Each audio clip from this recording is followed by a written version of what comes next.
Me and my wife finally got us a little alone time. Kids gone. So we just chilling on the trampoline, having us a little relaxation. Look at these jokers here, y'all. Look at them. That's all they wanted to check them out. And we just relaxing on the trampoline. That's it. Got all the pillows, little blanket.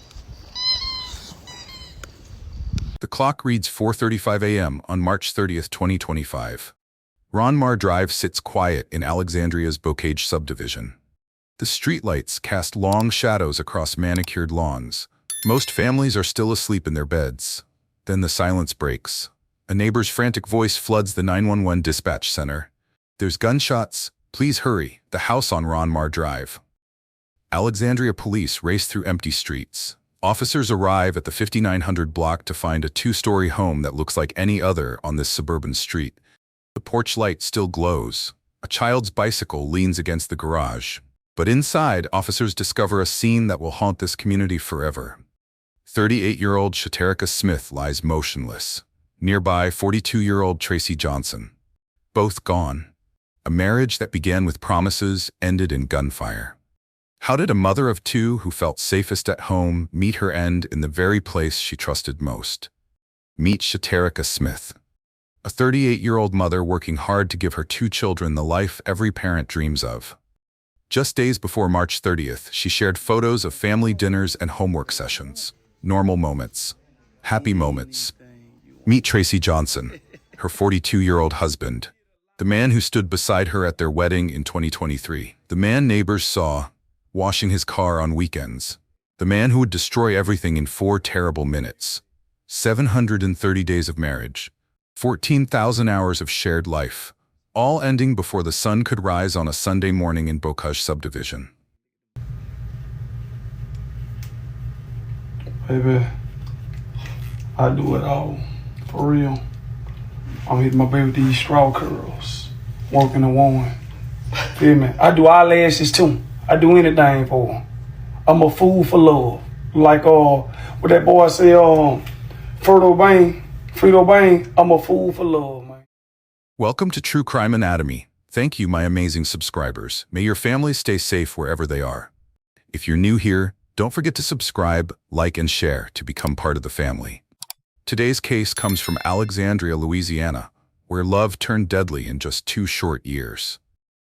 Shaterrica Danielle Smith woke up every morning at 6:30 in her Bocage home. The same routine for months. Coffee first, then getting her 2 children ready for school. The neighborhood loved her. Kids would wave from their bikes as she walked to the mailbox. Bocage subdivision was everything Shaterrica wanted. Tree-lined streets, good schools, the kind of place where neighbors actually knew each other's names. She'd worked hard to afford this life. Every sacrifice worth it when she watched her children play in the front yard. The Alexandria Convention Center would later host her funeral service on April 12th, but in these days, she was planning birthday parties there instead. Summer vacations, college funds, a mother building a future brick by brick. Her friends remember one thing she always said: "I finally found our forever home." She'd touch the walls like she couldn't believe it was real. This house on Ron Mar Drive represented safety, stability, everything she'd fought to give her babies. The last time her mother saw her alive, Shaterrica was hanging curtains in the living room. "Mom, doesn't it look perfect?" she'd asked. Her mother would remember those words every day after March 30th. Tracy Johnson was 42 years old. To the outside world, he seemed like the ideal family man. Neighbors saw him cutting grass on Saturdays, bringing in groceries, fixing the mailbox when it got loose. But Tracy Johnson lived 2 different lives, the one people saw and the one that existed when the doors closed. Social media painted one picture. Reality held another truth entirely. Look at any photo from their 2 years of marriage. Tracy's arm around Shaterrica's shoulder, smiling at barbecues, celebrating holidays. Every image carefully chosen, every post crafted to show happiness.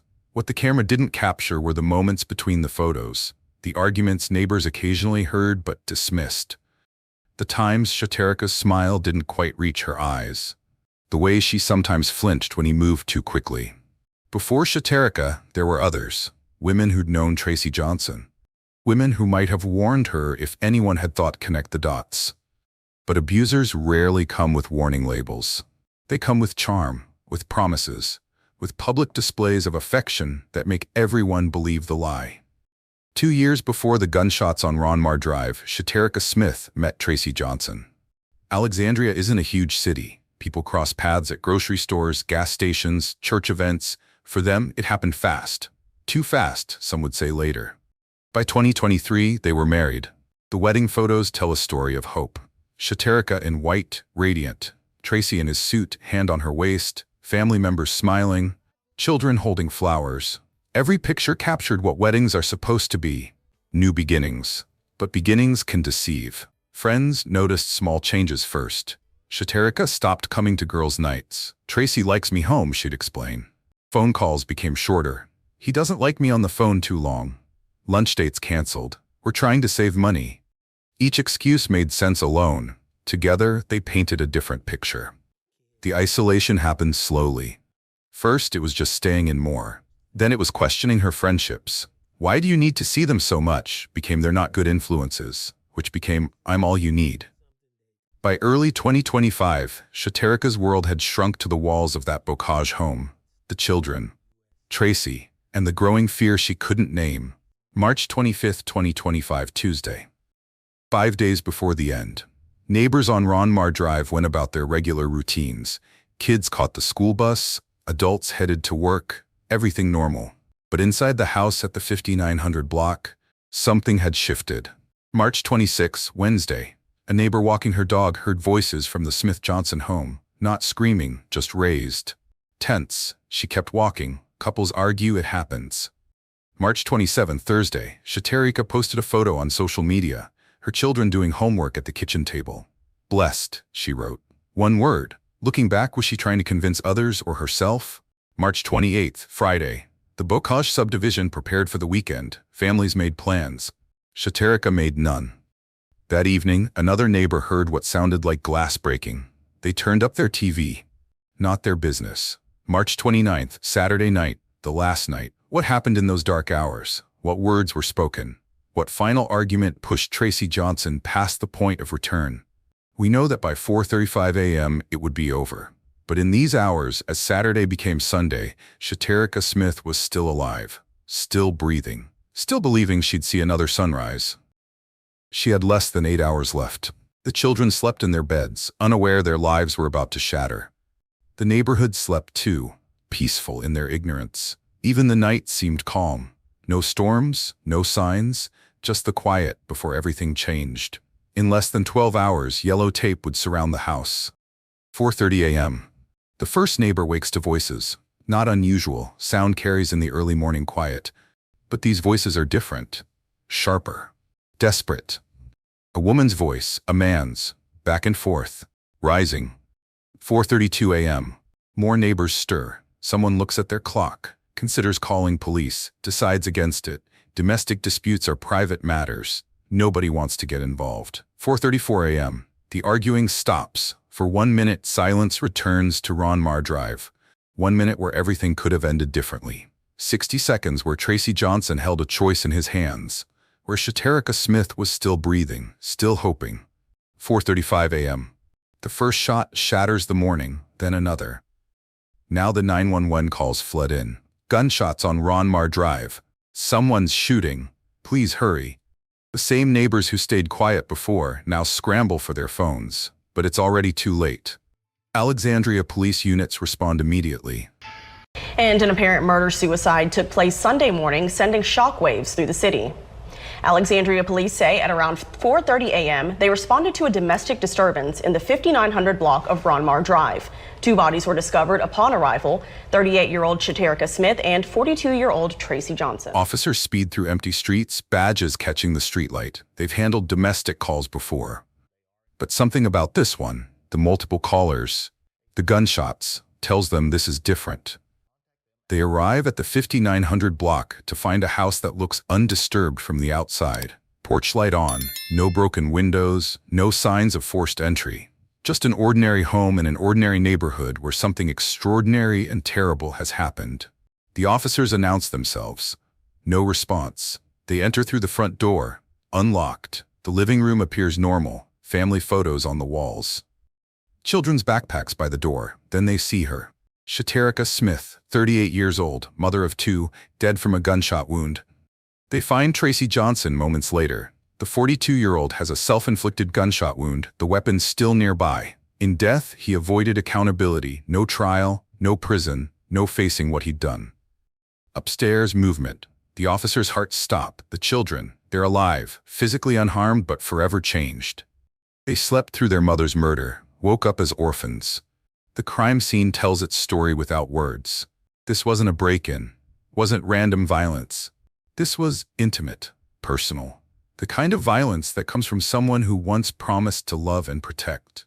By sunrise, Ron Mar Drive transforms. Police tape creates a yellow border around the house. Detectives arrive. Crime scene photographers, the medical examiner. Neighbors gather in small groups, whispering. This doesn't happen in Bocage, they say. Not here. Not to people like us. But it did happen. In a subdivision where homes cost $250,000, where children ride bikes without fear, where families move for the good schools and safe streets. Alexandria police would later classify it as a murder-suicide. Clinical words for an ugly truth. Tracy Johnson murdered his wife, then took his own life rather than face justice. Here's what haunts me. How do we protect victims when their killers share their beds? When danger wears a wedding ring? When home becomes the most dangerous place of all? Alexandria Police Department detectives begin their work as the sun rises over Ron Mar Drive. The classification comes quickly. Murder-suicide. Case closed before it truly opens. No manhunt needed, no suspect to chase. The killer died by his own hand. But investigators keep digging. They need to understand why. Detectives collect phones, computers, tablets. Each device holds secrets. Social media accounts show a happy couple. Date nights, anniversary posts, Tracy's declarations of love, Shaterrica's smiling selfies, a digital fairy tale that fooled everyone. The text messages tell another story. Where are you? Sent 15 times in 1 hour. Why didn't you answer immediately? Who were you talking to? You don't need to go out. I'm watching you. Friends come forward now. Too late, but they come. We noticed things, they admit. The way Shaterrica would check her phone constantly during lunch. How she'd panic if she stayed out too long. The excuses that never quite made sense. One friend breaks down during questioning. Last month, she had a bruise on her arm, said she bumped into a door. I knew. Deep down, I knew. But I didn't want to make things awkward. Another neighbor confesses, I heard them arguing last week. Really bad. I almost called 911, but then it got quiet. I figured they worked it out. Each story adds another missed chance.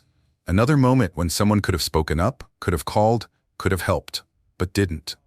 Why don't we speak up? Fear of being wrong, of overreacting, of getting involved in private matters? How many Shaterricas die because we choose comfort over courage? There will be no trial. No jury, no verdict. Tracy Johnson made sure of that. He chose the coward's way out, leaving behind destruction without accountability. April 12, 2025. Alexandria Convention Center. The same place where Shaterrica once dreamed of celebrating her children's milestones now hosts her funeral. The viewing begins at 10 a.m. Service at 11. Then to Garden of Memories Cemetery, where a mother is laid to rest far too soon. The funeral program reads, Shaterrica Danielle Smith, age 38, passed on Sunday, March 30th, 2025. Passed. Such a gentle word for such a violent end. Her mother stands at the casket, aged 10 years and 2 weeks. She's not just burying her daughter, she's accepting a new role, raising 2 grandchildren who saw their world explode in gunfire. Question cuts deeper than the last. Alexandria police close the case file. Another domestic violence statistic. Another murder-suicide in their records. But for the families left behind, nothing closes. The questions remain. Could someone have intervened? Were there programs that might have helped? If Shaterrica had felt safe enough to leave, would she still be alive? What changes could save the next woman trapped in a violent home? More shelters? Better laws? Or simply neighbors brave enough to make that call? The innocence of this family neighborhood cracks and can't be repaired. Alexandria's domestic violence organizations see an uptick in calls, women who recognize their own stories in Shaterrica's death. Some find courage to leave. Others stay, trapped by fear, finances, or false hope that things will change. Social media becomes a talking point. Those perfect posts, those happy couple photos. How many women are posting smiles while living nightmares? How many cry behind filters and hashtags? The bigger picture. Louisiana sees dozens of domestic violence deaths each year. Not all make headlines. Not all happen in middle-class neighborhoods. But each one leaves children orphaned, families destroyed, communities scarred. The pattern repeats. An escalation of control, isolation from support systems, violence that increases over time, then a trigger, often when the victim tries to leave or assert independence, and finally, devastating violence. Warning signs we must recognize: constant texting and calling, jealousy disguised as love. Shaterrica Smith was more than a statistic. A daughter who made her mother proud, a mother who lived for her children, a woman who deserved to see 40, 50, 80 years old, who deserved to watch her babies graduate, marry, have children of their own. Instead, she rests in Garden of Memories Cemetery. 38 years old, gone because she trusted the wrong man, because she believed home was safe, because nobody intervened in time. So I ask you, if you know someone in danger, what's stopping you from speaking up? Your discomfort, your uncertainty, your fear of being wrong? Remember Shaterrica Smith. Remember that silence can be deadly. Remember that sometimes making that call, asking that question, offering that help, it might save a life. Because in Alexandria, Louisiana, in a nice house in a good neighborhood, a mother died while her children slept. And everyone who stayed quiet has to live with that truth forever. Thank you for watching today's case. I know these stories are hard to hear, but they're harder to live. And for Shaterrica Smith's family, they're impossible to forget. If this video moved you, please subscribe to True Crime Anatomy. We expose the hidden dangers that exist behind closed doors, the threats that wear familiar faces, the violence that hides in plain sight. Tomorrow, we bring you another case where trust turned deadly, where someone who promised to protect became the ultimate danger. Because these stories keep happening, in every city, in every neighborhood, maybe even on your street.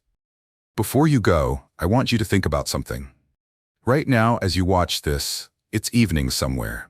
Dinners are being served, children are doing homework, and somewhere a woman is looking at her front door, wondering if tonight will be the night everything changes. Shaterrica thought she was safe at home. She believed those walls protected her. That ring meant security. That father meant safety for her children. How many others are living with that same false security tonight? How many are posting happy photos while planning escape routes? How many check their phones with shaking hands, measure their words carefully, hide bruises under makeup? If you know someone who might need help, the National Domestic Violence Hotline is 1-800-799-7233. Share this video. Share these resources. Share hope. Because somewhere tonight, another Shaterrica needs someone to speak up before it's too late. Stay safe, trust your instincts, and remember, home should be a sanctuary, not a cemetery. Until tomorrow, this is True Crime Anatomy, where we honor the victims by telling their truth.